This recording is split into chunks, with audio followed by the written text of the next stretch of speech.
Bonsoir à tous et bienvenue à ce dernier numéro du journal de la campagne. Bonsoir Oumou Baldé. Bonsoir cher Traoré, bonsoir chers téléspectateurs et auditeurs. Merci de suivre ce programme diffusé sur l'ensemble du réseau synchronisé de la RTS radio et télé sous la supervision du CNRA, le Conseil national de régulation de l'audiovisuel. Pour ce dernier journal de la campagne, nous démarrons au moins avec le candidat Ousmane Sonko de la coalition Sonko président. Il a tenu son meeting de clôture à Pékin.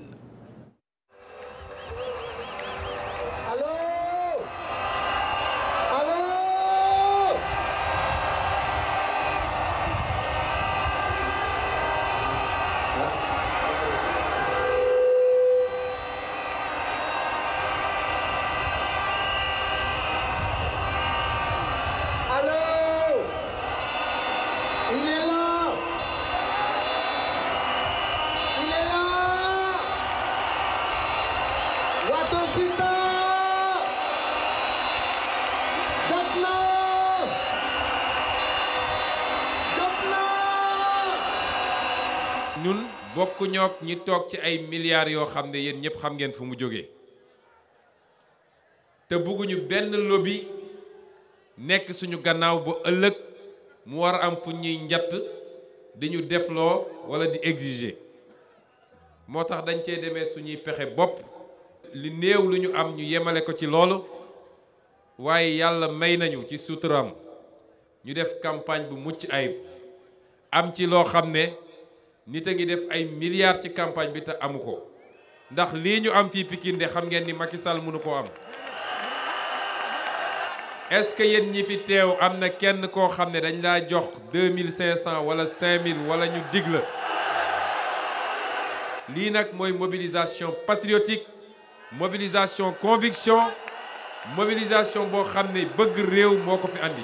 njiit bu bon weesuwul njiit goo xam ne benn am na complexe bitim réew luy alalu réew mi mu jël ko jébbal ko waa bitim réew parce que jàpp na ni ñooñu ñoo ko mën a garantir ay mandat yu mu toogee au détriment du peuple sénégalais njiit bu bon weesuwul ni lu tuuti lu des ci li dellu si ci alal bi ci réew mi yow ak say mbokk ak say ñooñ ngeen séddoo ko kuñ ci fal au bout de quelque temps nga nekk milliardaire say doom nekk milliardaire sa soxna di wër di distribuer ay xaalis te lépp ci impôt sénégalais yi ak oru sénégalais ak zircon sénégalais ak pétrole sénégalais dañ leen naan dénk leen ñu réew mi rek dénk le 24 février bu dee moom moo gagné te élection yi jaar de manière démocratique et transparente dinañ ko féliciter mais bu bëggee foqati élection yi je demande à cette jeunesse là de marcher vers le palais et de le sortir du palais parce qu'il ne sera pas question mu foqati l'avenir de ce pays, l'avenir de cette jeunesse. La Casamance, le Waalo, le Djeri, le Fouta, le Jolof, le Bawol. Quand vous dites Yodé, xam ngeen ni Yodé c'est Casamance. Waaye Yodé, je l'ai trouvé au Fouta, des milliers de jeunes qui scandaient Yodé et qui dansaient le Bouguerebou.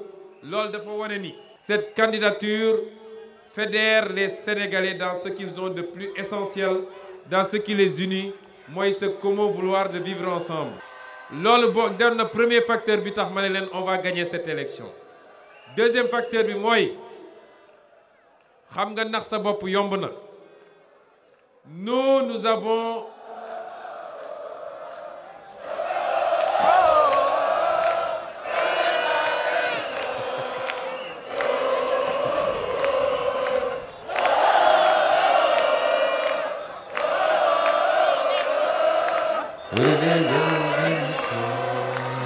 J'ai parcouru le Sénégal. Les milliers de personnes qui nous attendaient jusqu'à 3 heures du matin, c'est des gens qui sont convaincus. Et c'est des gens qui vont voter pour nous. Mais il y a des centaines ou des milliers de personnes qui couraient derrière d'autres qui vont voter pour nous. Suñu mbokk jigéen ñi ñenn ci ñoom suñu yaay yi sax laay wax su dee parti au pouvoir moo lor seeni doom su dee parti au pouvoir moo tax nga mun a am juróomi waxambaane sa biir kër jàng nañ ba am seen diplôme wala jàng nañ métier ba toog te kenn ci ñoom mënul am liggéey mënul am xëy ba jàppale la boo continuer ànd ak parti au pouvoir boobu nag yaa ngi lor sa bopp yaa ngi lor sa njaboot. dafa jot ñu xam ni choix wala tànneef ci lu jëm ci président de la république kenn du ko teg ci ay sentiment kenn du ko teg ci kii laa bokkal wala kenn du ko teg ci ay waxu kacaw dañuy seet ki gën ci réew mi ñu teg ko fii mu liggéeyal réew mi ànd ceeg ñi gën ci réew mi bu ko defee alalu réew mi ñu delloo ko ci réew mi mu jëriñ waa réew mi. koo xam ne 2001 nee nañu locataire nga woon amoo sax kër goo moomal sa bopp dugg ci nguuru Ablaye Wade def fa 6 ans génn déclaré 8 milliards kon kooku yàgg naa wor askan wi. ku may natt man wala nga may xayma sénégalais laa juddoo fi yaroo fi màggee fi jàngee fi liggéeyee fi musuma sàcc fukki dërëmu Sénégal musuma jël 50 francs bu ma moomut musuñu maa ger nit musuma taxaw sax ñu téye ma ci circulation ba ma nangu jël 1000 francs ne alkaati am man du ma ger duñ ma ger du ma jël lu ma moomut soxlaw ma dërëm goo xam ne lewu ma kon su dee noonu laa dundee ba toll fii ci bi muy gën a métti xam nga ni duñ ma dénkam réew may trahir le peuple qui m'a choisi.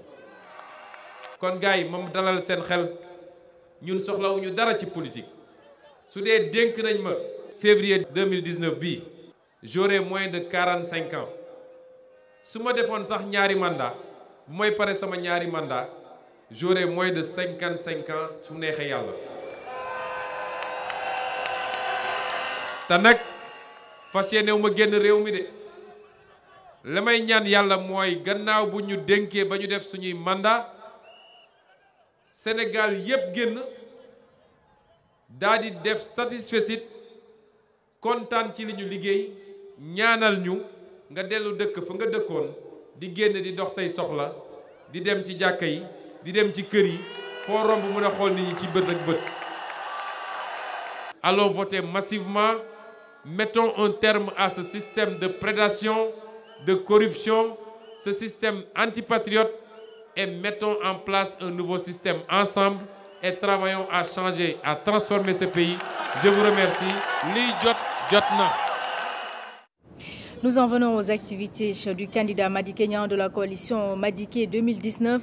Il a clôturé sa campagne par une caravane et un meeting à l'université Cheikh Anta Diop, à Sandaga, à Keur Massar et à Pikine. Aujourd'hui, vous m'avez réconcilié avec l'université de Dakar. Je m'adresse à vous comme des camarades. Camarades, l'heure est grave. Il faut faire partir Macky Sall. L'enseignement est en crise à cause de l'incurie de ceux qui nous dirigent.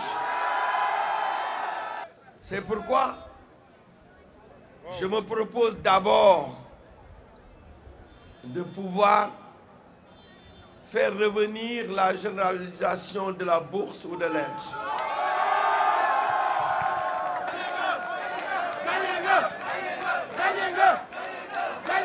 Maintenant, il faut penser à la situation que vous vivez actuellement. Le pavillon A n'a pas changé de visage. Il est resté tel que je l'ai connu il y a 30 ans. Les conditions de restauration aussi n'ont pas changé. Il faut aujourd'hui penser à un meilleur cadre de vie pour nos étudiants. Je ne tolérerai plus aucun retard de paiement de bourse. Je vous donne ici ma parole.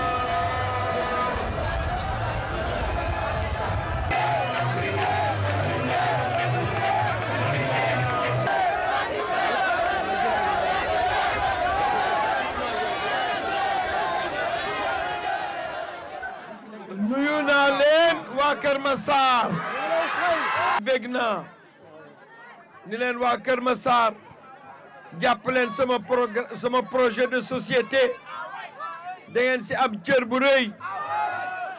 bu rëy boobu lu ko waral Kër Massar ñëpp xam ni nekk na bërëb bu yaatu am na population bu takku kon li may def mooy dama koy def département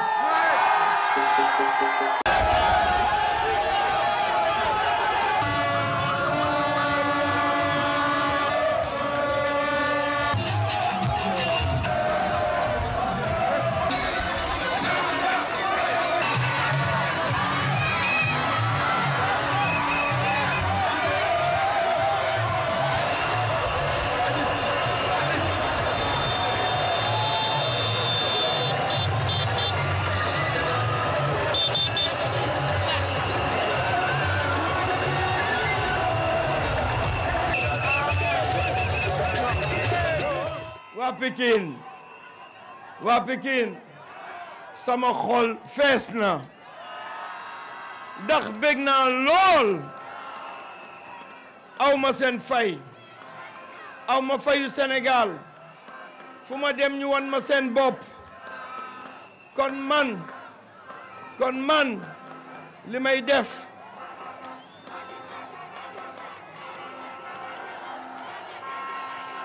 kon man li may def mooy ma dellu laxasaat liggéey ak Sénégal liggéeyal Sénégal fii laa leen di jox engagement le SMIC danaa ko yokk danaa fexe ba Sénégal bi nekk sa salaire yokku fii laa jël engagement ni dundu gi danaa ko wàññi étudier naa ko ak samay économiste fii laa jël engagement ni ndaw ñi danaa leen jàppale ba ngeen am métier ba ngeen liggéey fii laa jël engagement ni militaires yi retraités yi ñi nga xam ni tey nekkatun fa te seen bakkan jox nañ ko Sénégal danaa jàppale seen njaboot fii laa jël engagement ni handicapé yi ak képp ku yàlla teg gàllankoor danaa la jàppale ba dootuloo yëg sa gàllankoor fii laa jël engagement ni danaa soppi kanamu Sénégal nan laa koy soppee danaa defar banlieue bi danaa defar commune yi gën sori fii laa jël engagement te su neexee yàlla danaa ko mottali fii laa jël engagement ni fii danaa fi tabax ay école ay lycée ay école ay lycée ay l'école ay lycée fii laa jël engagement face à mon peuple que danaa fi def ay centre de formation ay centre de formation des filles université du métier fii laa jël engagement ni sportif yëpp danaa leen jàppale ba nu man dem ci sport de haut niveau Sénégal man gis boppam fii laa jël engagement ni leen artisan yi waaw tailleur yi ambulant yi secteur informel mécanicien yi ferrailleur yi ñëpp danaa leen jàppale ba nu am jàmm kon jàpp leen kiy wax ak yéen moo war su ko sunu borom nangoo jiite Sénégal te gëm naa ni may jiite Sénégal le 24 février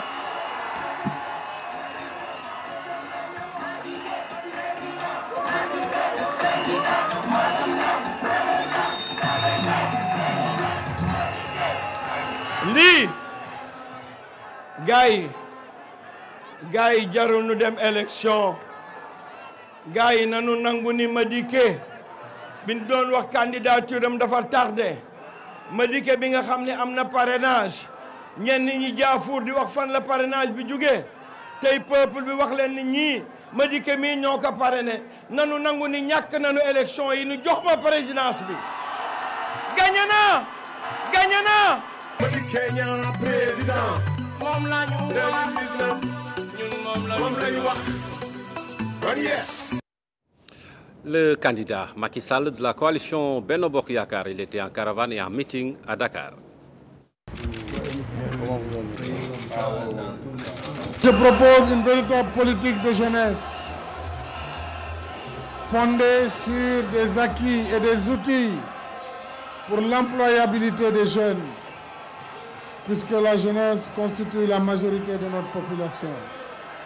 J'ai mis en branle un système de formation professionnelle, un système d'éducation et d'enseignement supérieur, avec des réformes hardies, des moyens importants pour que la jeunesse scolaire universitaire, mais également la jeunesse ouvrière et paysanne puisse bénéficier non seulement d'une formation, mais des moyens appropriés.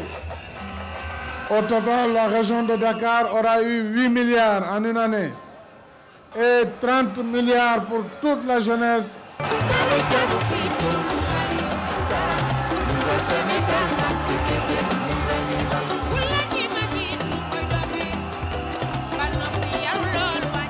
Jeunesse bi wane ngeen ne gagné nañu ba pare.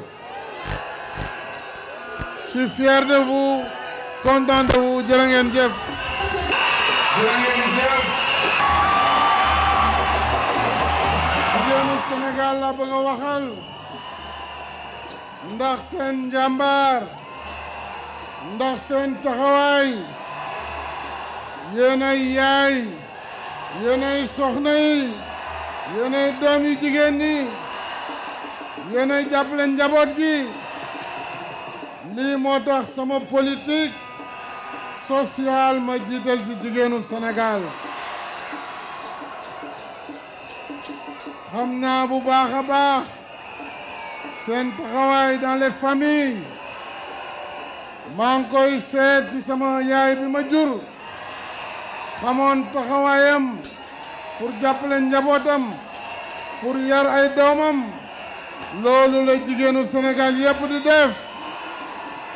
suñu soxna yi seen taxawaay mën naa ko xool sama soxna Marème Faye ci taxawaayam pour jàppale seeni jëkkër. suñuy doom, suñuy jarbaat yi jigéen war nañu leen jàppale ci ay financement comme yu DER. lii moo tax ma jël 30 milliards pour jagleel ko jigéen ñi ak ndaw ñi. loolu kanam la jëm. danaa def Sénégal zéro pilon parce que bëggatuma gis ci biir réew mi jigéen buy wol wala muy sox waaye ay machine lañuy utiliser pour mu yóbbu leen ci kanam.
À toute la jeunesse à tout Benno Bokk Yakaar, à la majorité présidentielle, au peuple sénégalais d'être debout et prêt pour continuer cette expérience. Debout pour continuer le plan Sénégal émergent. Je vois que Dakar est prêt, le Sénégal est prêt. Donc, dimanche, réveillez-vous tôt pour aller dans les bureaux de vote avant 8 heures. En tout cas, man dana nekk 8h00 à Fatick pour voter dès l'ouverture des bureaux de vote. Alors, il nous reste à nous mobiliser ensemble et très tôt le dimanche dans l'ordre, dans la discipline, pour voter le seul bulletin qui vaille. Le bulletin marron avec la tête de cheval. Bulletin baa ngi nii moo am photo bu rafet bi wuteeg yeneen bulletin yi ma bëggul wax. Kon benn bi rek boppu fas bi naaru góor mu leen di raw di leen raw di leen raw.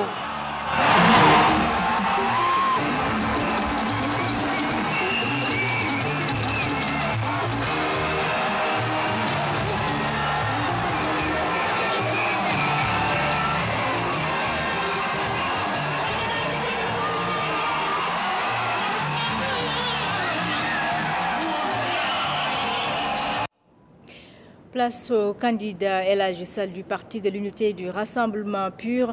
Il a clôturé sa campagne par un meeting et une caravane à Rufisque, à Pikine et à Dakar.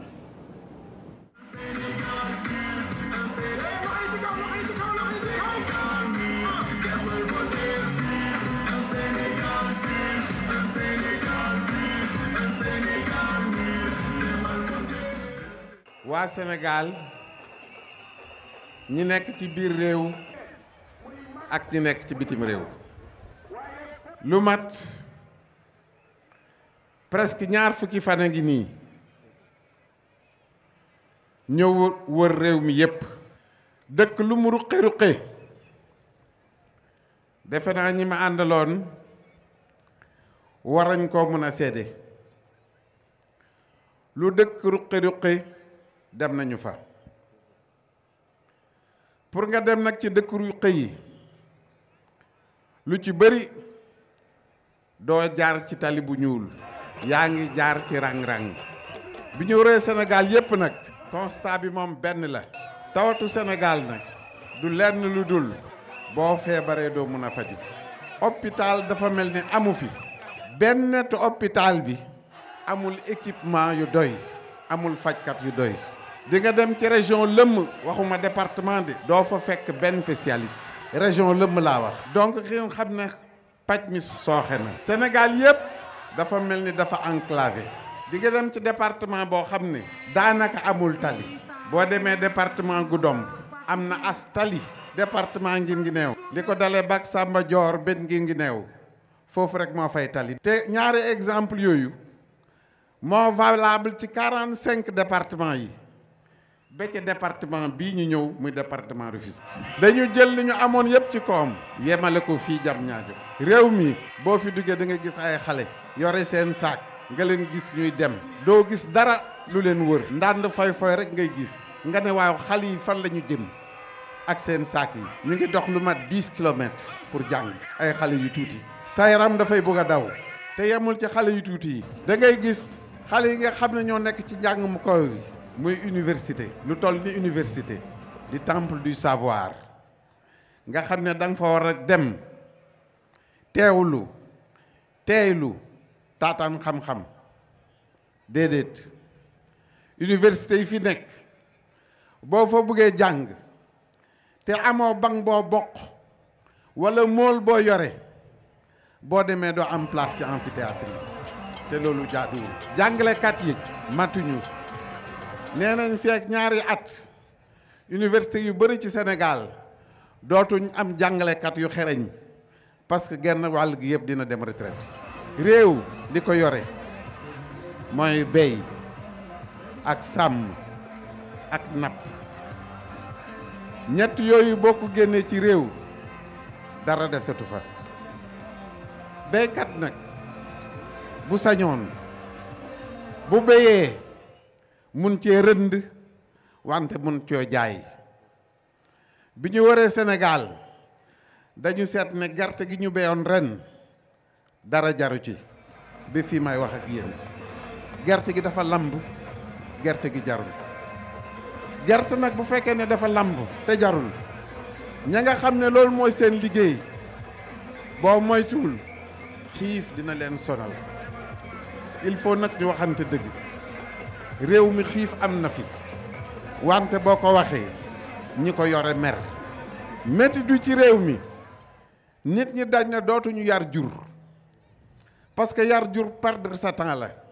xam nga wax naa béy ñay béy jaayuñu seen gerte. jur gi ñiy def élevage defatuñu élevage parce que dañ ne aliment de bétail bi cher na. aliment de bétail bi bu ñu ko jëndee duñ ci mën a génn wante li gën a garaaw mooy lu ñu yar ci béy lu ñu yar ci xar lu ñu sàmm ci nag ñu sàcc ko. vol de bétail bi dafa lëmbe réew mi. insécurité bi defe naa ne yéen ñëpp xam ngeen ko.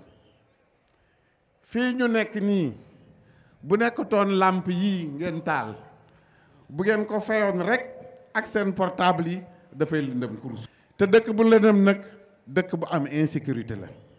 su ngeen ma laajee ma wax leen baatu bi gën a wóor mooy pub dawal nga wax sama kon nee leen roy du mas ni roppi. saafara bi yomb na. da ngay fexe ba ku nekk li nga war a def nga def ko maanaam bonne gouvernance am institution yi ñu fexe ba ñu.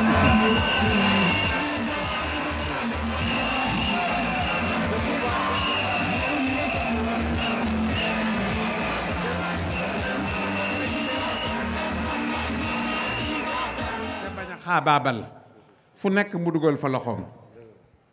le pouvoir judiciaire am na lu mu war a def la ñu war a def nañu ko def ak indépendance ak autonomie dawal justice. ñépp xam nañ ne loolu xaw naa tumuraanke fii ci réew mi parce que duñ leen bàyyeeg seen sago dañuy damm seen loxo ci yu bëri. PUR nag nee na loolu dootul amati. dañuy def benn concertation boo xam ne c'est inclusive ñëpp bokk ci. donc liste bi ki ci topp bu yeboo defar ay bagaasam parce que man damay bàyyi député gi dem ca palais ba. pouvoir boobu pour man moom rekk mooy pouvoir parce que mooy pouvoiru peuple bi. te réew yi ñu wër muy Mali di Mauritanie di Gambie di Guinée Bissau yooyu réew dañuy fexe ba suñu digganteeg ñoom ratax bandang. Sénégal ki ko war a yor pur moom ngi sant sant du Issa réew mi soxla na ku mel ni Issa Sall lay votel moom la Issa Sall nel moom la Issa Sall nel moom la Issa Sall nel moom la puissance la puissance. Le candidat Idrissa Seck de la coalition Idy 2019, il était en caravane à Dakar.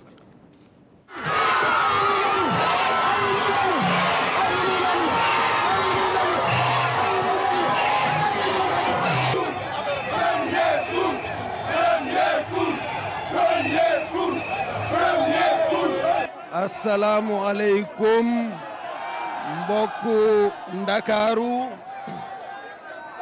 assalamu aleykum mbokku Sénégal yegsi nañu ci tëjtel campagne électorale bi feeñ na fépp ci Sénégal fu ma mën di jaar li ñu ma xamal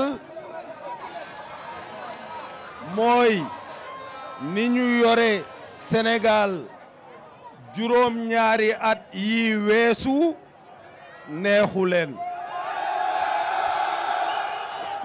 leen ñu jël seen baat ak seen doole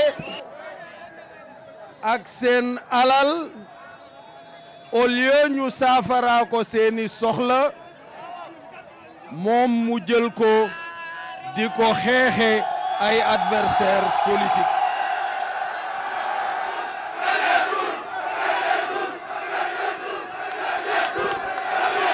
loolu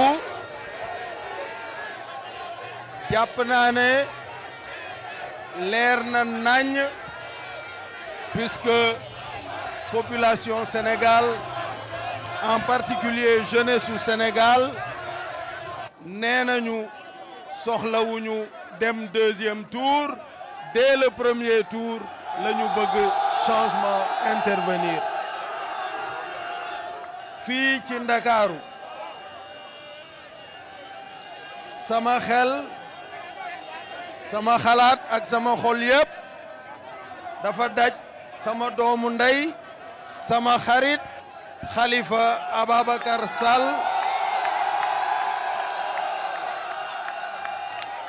nga xam ne jaay doole moo ko teree teew ci jataay bi moo ko teree bokk ci élection yi may gërëm tous les autres responsables et tous les autres leaders de la coalition mais surtout may gërëm population yi nga xam ni waaj nañu waajtaay bu am solo fépp ci biir Sénégal doon ma xaar te mënuma fa egg ci ñoom ma leen di jégalu ñàkk gee egsi mais di leen xamal ni suñu xel mu ngi ci ñoom en particulier suñu mbokku Kédougou yi bëggoon naa egg ci ñoom wante avion bi ñu jëloon dañu ne ñu xawma gaay yi la xawma ñeneen mais dañ ko paanal daal donc loolu moo tax mujjuma mën a xëy dem Kédougou ma bëgg a tënk rek ci kàddu yu néew pour que ku xëy di voté ji xam programme bi ngay voté lan la li ci jiitu mooy li tubaab di wax bonne gouvernance li muy firi mooy yorin bu sell tege ci dëgg ak njub te ëmb yërmande pour askan wi pour que coono yi mën a wàññeeku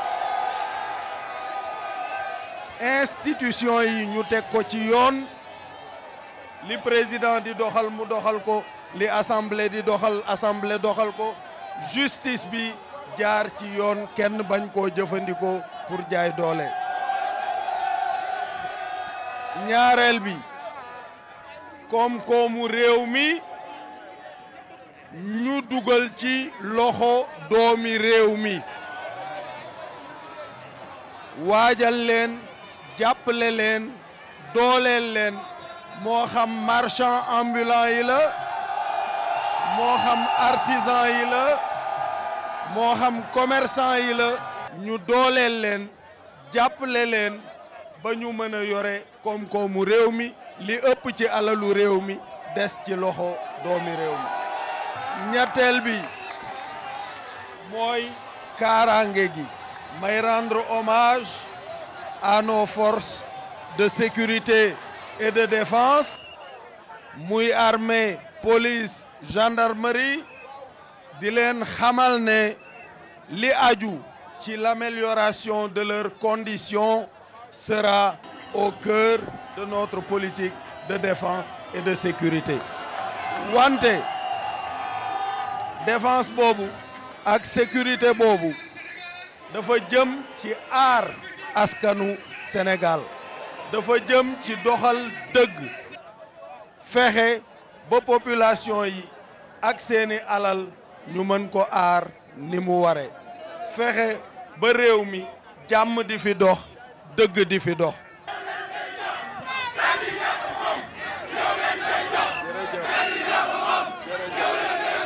jërëjëf li ñu war a saafara yépp ci souffrance su population yi njalbeen gi mooy dimanche incha allah ngeen teel a xëy teel a voté sécuriser vote bi pour que 18 heures Sénégal am président de la République bu bees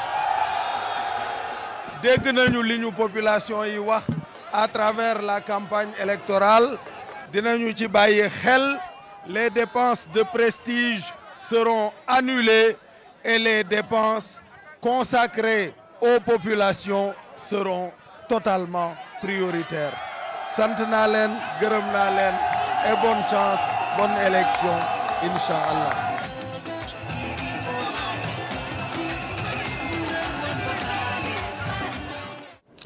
Voilà pour les activités des 5 candidats en cette dernière journée de campagne électorale au Mbalé. Voilà, cher Traoré, il ne reste plus qu'à remercier les téléspectateurs et auditeurs d'avoir été au rendez-vous de ces 20 jours de campagne électorale. Et on va remercier spécialement toutes les équipes de la RTS qui ont rendu possible la réalisation de ce journal de la campagne. On va également remercier le CNRA qui a supervisé ces éditions au Mbalé. Alors, cher Traoré, nous donnons rendez-vous à notre public dimanche pour vivre les temps forts de la journée électorale du 24 février 2019 grâce à nos équipes qui sont déployées un peu partout à travers le pays, mais également à l'étranger. De grands moments de télévision en perspective, c'est toute la journée du dimanche à ne pas rater. À ne rater donc sous aucun prétexte, ce sera sur la RTS. Merci à tous, merci à toi Oumou Baldé, merci à tous chers téléspectateurs et auditeurs de la RTS qui nous suivez sur le réseau synchronisé radio et télé de la RTS. Passez d'excellents moments sur la RTS.